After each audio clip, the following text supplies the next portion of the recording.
Je suis Madame Geneviève Nagosi Kasongo, ministre du Genre, de la Famille et de l'Enfant de la République démocratique du Congo. C'était très important que je participe à cette réunion préparatoire de la 57e session de la Commission sur les statuts de la femme. Parce que, comme vous savez, au mois de mars, nous aurons quelques jours de rencontres de plusieurs délégations, de plusieurs gouvernements à New York. Et c'est des sessions généralement au cours desquelles se traitent les questions de femmes. Il était important que moi je vienne ici à Addis Abeba, que je puisse participer à la réunion avec mes pairs africains pour que nous puissions parler d'un seul langage à New York. Les réalités africaines sont différentes des réalités européennes, des réalités asiatiques et d'autres continents. Nous avons, à quelques exceptions près, les mêmes problèmes en Afrique. Le problème qui concerne les femmes et les enfants. Il y a d'abord la pauvreté, l'extrême pauvreté, surtout sur les femmes. Il y a le problème d'analphabétisme. Il y a le problème des guerres récurrentes. Et les premières victimes de ces différents conflits armés sont les femmes et les enfants. Il est bon, pendant que les autres continents vont peut-être statuer sur des questions de développement, c'est vrai que nous, on va en parler aussi, mais que nous puissions présenter notre problème spécifique en Afrique. Je pense qu'il était important et nous nous sommes rencontrés, nous avons échangé pour ce qui est de nos priorités. Et aujourd'hui, nous sommes tout à fait d'accord. Je pense que dans les recommandations, il est retenu que nous puissions prioritariser nos problèmes selon les spécificités. Et nous convenons que nous allons consentir des budgets aux questions qui concernent les femmes, leur éducation, les petites filles aussi, des questions qui concernent le renforcement du pouvoir économique des femmes, parce que vous savez, tant que les femmes seront pauvres, elles seront toujours vulnérables et victimes des différentes formes de violence. En République démocratique du Congo, mon pays, qui est victime des conflits armés depuis plus d'une quinzaine d'années, avec ses graves conséquences sur les viols des femmes, sur l'enrôlement forcé des enfants dans les groupes armés, il est important que nous puissions profiter de la tribune comme celle-ci et celle qui sera à New York pour d'abord mobiliser les autres pays africains sur la situation en République démocratique du Congo, sur la cessation de la guerre, sur la culture de la paix, afin que nous puissions véritablement nous concentrer sur les problèmes de développement de femmes. C'était vraiment important que nous venions ici. Il est de notre devoir de faire de notre mieux, de fournir des efforts pour que le message que nous aurons ici atteigne nos bases. Et vous savez également que la majeure partie de la population en Afrique vivent en milieu rural. Donc il est de notre devoir de vulgariser les messages que nous aurons ici.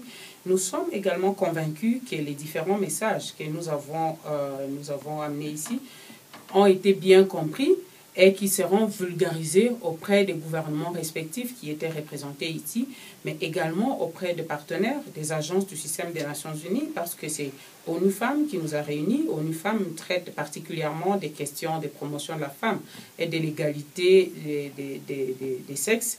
Je pense que le message est bien passé et que ONU Femmes se fera également le porte-parole de toutes les recommandations issues de cette rencontre. Parmi les recommandations, d'ailleurs, nous avons proposé que puissent être pérennisés les thèmes centraux pendant au moins 3 ans.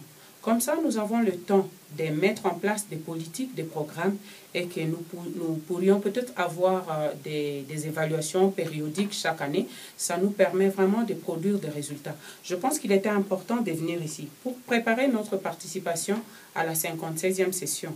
Parce qu'il ne faut pas que notre présence à New York le soit pour raison de tourisme. Il faut vraiment que nous puissions participer de manière efficace, de manière efficiente, que nous puissions porter des messages relatifs à nos différents problèmes en Afrique et que ces messages-là atteignent les objectifs que nous nous aurons assignés. Oui, c'est vrai que l'Afrique est diverse avec ses cultures, mais cette diversité, c'est une richesse. Une richesse parce que au cours des 3 jours que nous venons de passer ici, nous avons partagé les expériences, nous avons partagé les défis et nous avons partagé les opportunités qui s'offrent à nous. Et il y a des expériences, des bonnes pratiques que les uns ou les unes vont dupliquer d'un pays à un autre et qui vont s'exporter. Je pense que c'est quelque chose qui devait nous aider à être unis davantage. C'est un avantage que les autres n'ont pas. C'est une richesse. La diversité n'est vraiment pas un problème du tout. Mais l'Afrique, nous avons vécu depuis longtemps avec nos diversités, mais nous devrions également prendre conscience du fait qu'il y a des puissances qui veulent bien nous diviser pour régner. Et ça, je pense que l'Afrique, et surtout l'Afrique noire, devrait en être conscient pour ne pas être la porte par laquelle on vient s'attaquer aux voisins. Donc ça, c'est vraiment quelque chose que nous devons capitaliser. Si nous sommes unis, il y a même un adage en Afrique qui dit « l'union fait la force ». Unissons-nous. Si nous sommes forts, nous sommes unis, si nous nous battons pour une seule cause, si tous nous parlons le même langage, je pense que notre voix s'entend le mieux. Et c'est d'ailleurs un plaidoyer que je voudrais à cette occasion, que je pense ici à toutes les femmes, à tous les enfants victimes des conflits armés en Afrique. Il n'y a pas seulement la République démocratique du Congo, il y a également la République centrafricaine, il y a également le Mali, il y a également le Soudan et bien d'autres pays. Si vraiment nous sommes unis, si vraiment nous pouvons nous mobiliser pour que de manière définitive les conflits armés cessent, nous allons nous focaliser sur le problème réel de développement et le problème de la promotion de la femme.